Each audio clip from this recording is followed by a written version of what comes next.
Que tal conhecer a história do primeiro desenvolvedor brasileiro a trabalhar no Spotify? Nós estamos dentro de uma empresa muito bacana para entrevistá-lo, mas que não é o Spotify. Nós estamos na sua empresa atual, que é a Netflix. Bom, Felipe, é um prazer ter você aqui com a gente. É um prazer conversar com vocês também. Vamos conhecer um pouquinho então da história dele, começando do começo. Como você se interessou por tecnologia? Desde muito pequeno eu sempre gostei de brinquedos eletrônicos, desmontar tudo, ver o que tinha dentro, coisas em casa, consertar o videocassete, abrir pra ver como era dentro. Então às vezes meus pais ficavam um pouco preocupados com isso, mas eu sempre tive muita curiosidade de entender como as coisas funcionam.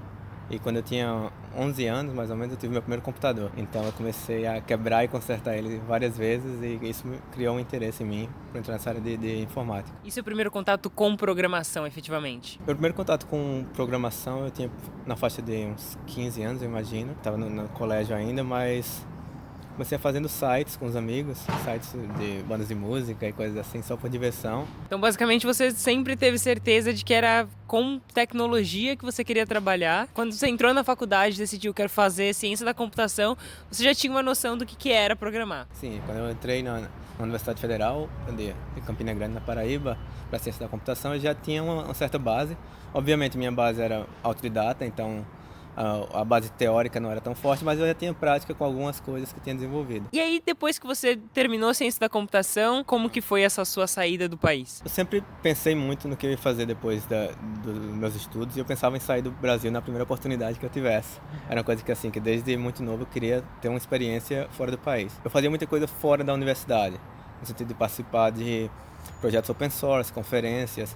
Isso fez com que eu construísse um certo currículo, mesmo sendo apenas um estudante. Então, quando eu estava perto de me formar, aconteceu eu ser contactado por uma empresa que me conhecia através de outras coisas que eu tinha feito, de palestras e projetos open source. Então, era uma empresa na Espanha, então eles me contactaram, eu estava já no meu último semestre da faculdade, entrevistei, passei, então assim que eu me formei, foi só cuidar da papelada de visto e aí eu fui para morar em Madrid nessa época. E você já participava de comunidades? Que as suas palestras eram em comunidades? Isso, exatamente. A gente tinha no Brasil uma comunidade muito forte de PHP, que era o que eu trabalhava na época. Então eu já tinha participado de várias conferências, PHP Conference Brasil, algumas na minha região, na Paraíba, no Nordeste, no Fizzler. E tinha participado de programas para estudantes, por exemplo, o Google Summer of Code, que eu não tenho certeza se é ainda tão ativo hoje em dia, mas era um projeto de verão que você ia contribuir com um projeto open source. E o Google financiava isso, ele dava uma bolsa para os estudantes participarem disso. Então eu participei disso também. Então assim, eu tive um contato extracurricular com o ambiente de desenvolvimento. Você já tinha saído do país antes? Não, a primeira vez que eu saí do país foi justamente para entrevistar nessa empresa. Legal, e como que foi? Foi uma quebra muito grande para você? Esse choque de cultura, né, que a gente chama, foi muito grande? Foi bastante, por mais que na época eu fui morar na Espanha, a gente tem essa ilusão que é latino, é muito parecido, mas tem muitas diferenças no estilo de vida, na forma como as pessoas se relacionam. Então foi um choque grande, mas que com o tempo eu me acostumei.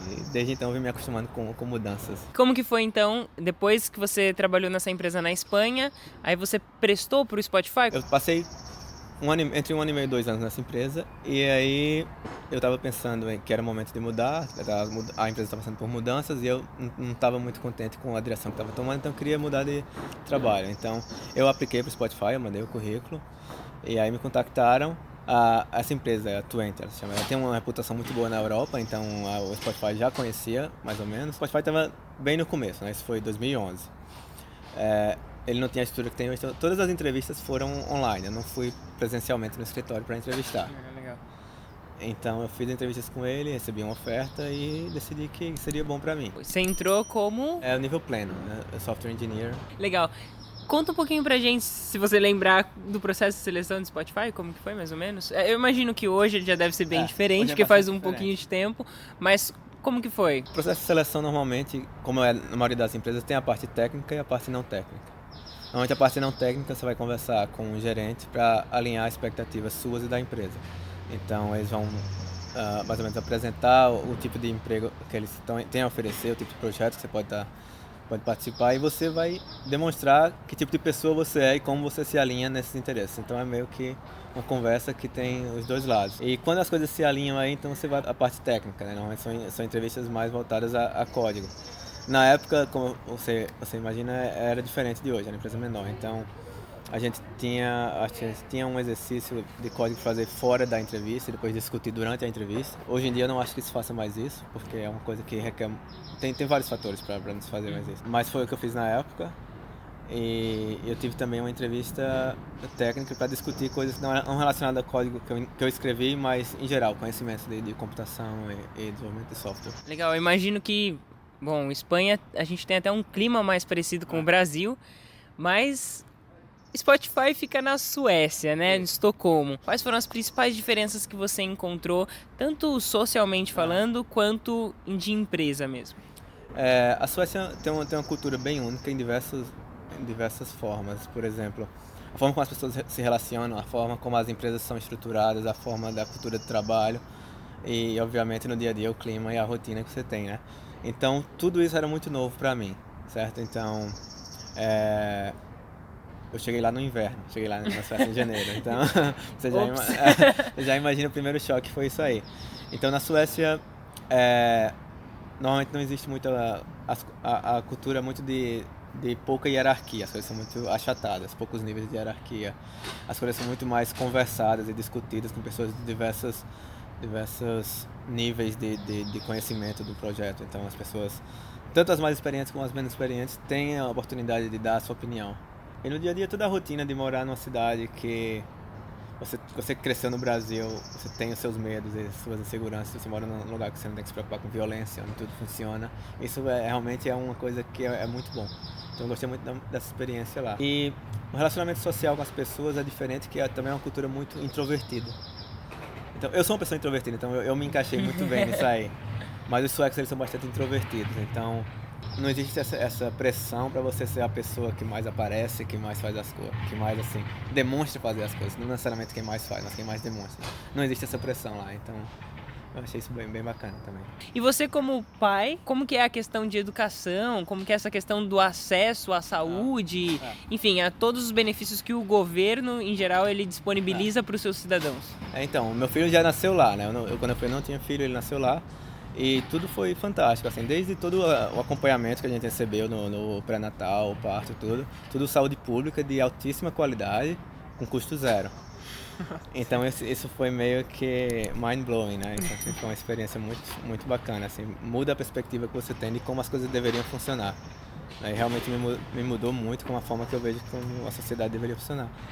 E é uma segurança que você tem, saber que seu filho tem acesso à educação, tem acesso à saúde, por mais que você passe por alguma dificuldade, ele vai ter acesso a tudo isso. Então, o futuro dele fica muito mais... Ele tem as mesmas oportunidades que qualquer outra pessoa, independente do que você tem ou que você não tem, né? Então, acho que a verdadeira meritocracia acontece quando as pessoas partem do mesmo princípio, né? Se a pessoa já larga na frente, tem mais chance de chegar primeiro. A Suécia é considerada um dos países com menor desigualdade do mundo, é isso mesmo? Isso. Tanto no nível de classes sociais como de gênero, né? Então, assim, a Suécia se orgulha de ser o país com maior igualdade de gêneros. Todas as leis se aplicam a homens e mulheres igualmente e oportunidades também. Então, isso também é uma coisa que é muito bom do ponto de vista social e até acaba com muitos tabus e muitos mitos que a gente acaba criando. Você tem um emprego na Suécia que seria um emprego que é muito bem pago em outros lugares do mundo, às vezes seu salário não vai ser tão alto, mas você não está abrindo mão da sua qualidade de vida por isso, porque você está vivendo numa sociedade que você tem menos problemas. Então, seu salário vai ser mais próximo de uma pessoa que recebe pouco, mas você não precisa se preocupar com muitas das coisas que você teria que pagar do seu bolso. Seus gastos são menores. É. Você tem um exemplo dessa questão de leis que são iguais, tanto para, por exemplo, homens e mulheres? No caso, a licença maternidade e paternidade, né? Aqui em muitos países a mãe tem um período, o pai tem ou não tem nada, né? Dependendo dele. E na Suécia a licença se aplica ao casal. No casal, independente de ser um filho natural ou ser um filho adotado, o casal tem 480 dias de licença. E você divide como você quiser. Então, isso resolve um problema, na minha opinião, de discriminação no mercado laboral, né? Porque não existe expectativa só que a mãe saia do trabalho para cuidar dos filhos, porque o pai também tem essa sua responsabilidade, que é natural. O pai também é pai, então ele tem que cuidar dos filhos. Então, a cultura do pai ficar em casa, cuidando da criança pequena e a mãe ir trabalhar, é uma coisa completamente normal. Essa licença ela é paga pelo governo, eles têm um teto, que muitas vezes pode não ser o total do seu salário, mas muitas empresas completam. Então você consegue continua recebendo o seu salário, mas você tem a oportunidade de ficar em casa e cuidar da criança. Então é muito comum os pais tirarem grande parte dessa licença e compartilhar essa responsabilidade com as mães. E eu queria que você falasse um pouquinho sobre a questão de tecnologia. Sem dúvida, o Spotify te formou ali, né? O desenvolvedor que você é hoje. Então, o que você pode contar de experiência interessante pra gente? O Spotify realmente foi quem formou minha carreira, né? Esses 7 anos foram fundamentais. Eu cheguei lá como desenvolvedor pleno, passei a ser um desenvolvedor que chama staff, que é um nível acima do senior. E a sociedade sueca, ela tem contato com a tecnologia desde muito cedo. Então, assim, a internet, todo mundo tem acesso ao computador desde muito cedo. Então, é uma sociedade onde a tecnologia está presente em tudo. Existem muitas empresas de tecnologia e desenvolvimento de software é uma das profissões mais comuns na cidade de Estocolmo, pelo menos. Então, existem empresas grandes como Spotify, como a Ericsson, mas também existem várias startups. O Candy Crush da King não é mais uma startup, é uma empresa grande também hoje em dia, mas é uma empresa sueca, o Minecraft. Tem várias empresas de jogos, como a DICE, que faz o Battlefield. E tem outras empresas também nórdicas que têm sede lá, como a Rovio, que faz Angry Birds, eles também têm sede lá na Suécia. Então o mercado de games é muito forte lá. E também hoje em dia está crescendo muito a parte de fintech. Legal. Então tem uma empresa chamada Klarna, que é muito forte na Europa. Tem a iZero também, que é uma espécie de Square, aqueles dispositivos que você pode receber pagamento de cartão. Cresceu bastante, foi comprado pelo PayPal recentemente. Então existe um mercado muito forte de tecnologia na Suécia. Quais as tecnologias, qual era a stack que você trabalhava no Spotify? No Spotify, quando eu passei muito tempo, eu trabalhei em vários projetos. A maior parte do tempo eu trabalhei com JavaScript, mas eu também trabalhei com Java. JavaScript para front ou já era Node? Era mais front-end. Eu trabalhei lá tanto na parte do aplicativo desktop do Spotify, que na verdade basicamente um WebView, e trabalhei também na parte de streaming, que é usada no Web Player, que aí é JavaScript, mas ela não mexe com UI, ela não mexe com interface, é só a parte de reprodução de áudio. Então é um nível um pouco mais baixo. Bem legal. Agora então, vamos falar um pouquinho sobre como que foi a sua vinda para os Estados Unidos, uma sociedade completamente diferente da Suécia, né? Então depois de todo esse tempo no Spotify, eu já achava que era o momento de tentar algo diferente. Eu já tinha experimentado tudo que podia experimentar lá dentro. E como o Spotify construiu minha carreira, eu queria ver como seria minha carreira em outros lugares também. Então eu comecei a procurar lugares que eu achei que me desafiariam. Eu achei que Netflix era a melhor opção para mim. E eu tinha um amigo que estava trabalhando aqui e ele me recomendou para uma vaga. Então eu fui contactado pela a minha atual gerente, que na época, minha possível gerente na época, mandou um e-mail perguntando se eu tinha interesse, o time fazia isso, que era muito parecido com o que eu fazia no Spotify, que é justamente a parte de streaming. E aí eu resolvi aplicar para a vaga. Então eu tive todo o processo de seleção, que foram várias etapas, algumas etapas online, conversas com a gerente, conversas com recursos humanos e uma entrevista técnica foi online também. E aí depois que eu passei essas etapas, eles me trouxeram aqui para um dia de entrevistas aqui no escritório. Dos 3 processos, de maneira geral, você tem ali então o contato com o RH, você tem o contato com um gestor menos técnico e você tem as provas ali técnicas. Sim. Que são relacionadas a solucionar problemas, a arquitetura, dependendo do seu nível de senioridade. Exatamente. Basicamente isso. Isso. Então, normalmente, o processo de seleção dessas empresas aqui do Vale é sempre bem semelhante. Algumas exploram mais alguns aspectos que outras. Algumas empresas focam bastante na parte que eles chamam soft skills, a parte mais de relacionamento, a parte mais humana, outras focam menos. Mas a parte técnica é sempre bem semelhante, a parte de resolução de problemas e a parte de arquitetura, principalmente quando você é senior. Normalmente, quando você é júnior, a parte de arquitetura não pesa tanto e algumas empresas sequer entrevistam para isso. Normalmente quando é júnior as expectativas se alinham, normalmente se alguém está saindo da universidade vão avaliar mais coisa tipo relacionada a algoritmos. Quando é alguém senior, talvez o algoritmo esteja um pouco enferrujado, mas a arquitetura tem que estar bem afiada, então eles avaliam as pessoas de acordo com essas expectativas. Bacana. A gente estava conversando anteriormente e você comentou a respeito de que tem essa diferença muito grande do fato de que na Netflix só tem sênior, né? Isso traz então uma estrutura e uma maneira de lidar, uma autonomia muito grande, e os processos eles são mais, como que eu posso dizer, pulverizados no sentido de que é muito mais, poxa, o time que decide, né? E você veio de de um lugar do Spotify que tem sim um incentivo ali para trazer pessoas mais juniores, para poder treinar essas pessoas e que você, por sinal, sempre treinava novas pessoas. Como que você consegue comparar essas duas formas de trabalho? Realmente é muito diferente. Quando você trabalha num ambiente onde todo mundo é sênior, existe mais confiança, certo?